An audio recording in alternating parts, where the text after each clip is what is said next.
यानंतर आता एक मोठी बातमी पाहूया। ऑपरेशन टायगरच्या मुद्द्यावरून संजय राऊत यांनी एकनाथ शिंदेंवर सडकून टीका केली आहे। यावेळी बोलताना त्यांनी मुख्यमंत्री देवेंद्र फडणवीसांना देखील टोला लगावलाय।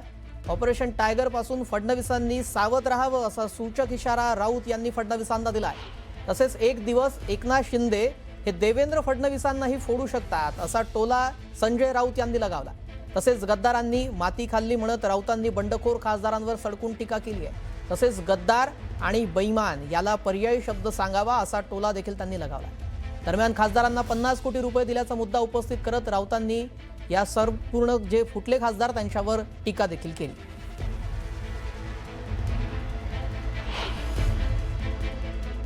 एक दिवस ते देवेंद्र फडणवीसलाही फोडतील, ते कोणालाही फोडू शकतो। देवेंद्रजीला फोडतील, मग आज उद्या सांगतील आता मी चंद्रशेखर बावनकुळेंना फोडणार आहे।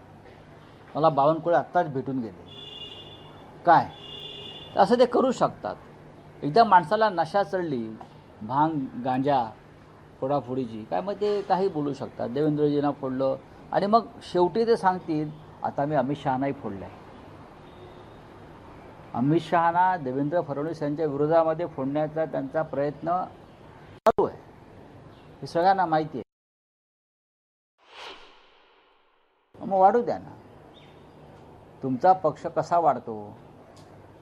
तुमचा पक्ष वाढण्यासाठी आता परवा 6 खासदारांना 50-50 कोटी रुपये दिले।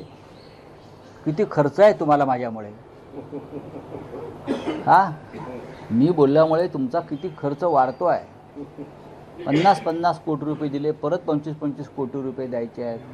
त्याच्या आधी 1000-2000 कोटी दिले माझ्यामुळे, बरं का? माझ्यामुळे तुमचा खिस्सा फाटतो आहे, ही चांगली गोष्ट आहे ना। बघा, प्रत्येकजण आता मीच कसं याच्यामध्ये भूमिका बजावली याचं श्रेय घेण्याचा प्रयत्न करत असतो। त्यांचे जे चमचे असतात ते अशा बातम्या देत असतात। 6 गद्दार फुटले हीच बातमी आहे। कोणी कोणाला फोडलं यापेक्षा 6 गद्दारांनी माती खाल्लं, शेण खाल्लं, लाखो मतदारांशी बेईमानी केली। जे गद्दार मशाल चिन्हावर निवडून आले होते, बरं का, ते फुटले। बाकी याच्या पलीकडे आम्हाला त्याच्यामध्ये आता महत्त्व काय वाटत नाही, आम्ही त्यांना विसरलेलो आहोत।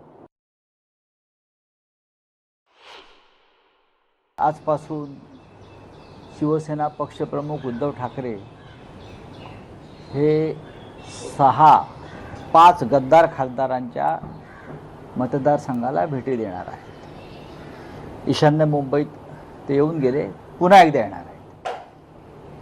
पण आज ते नागपूरला उतरतील, तिथून यवतमाळला आम्ही रात्री जाऊ।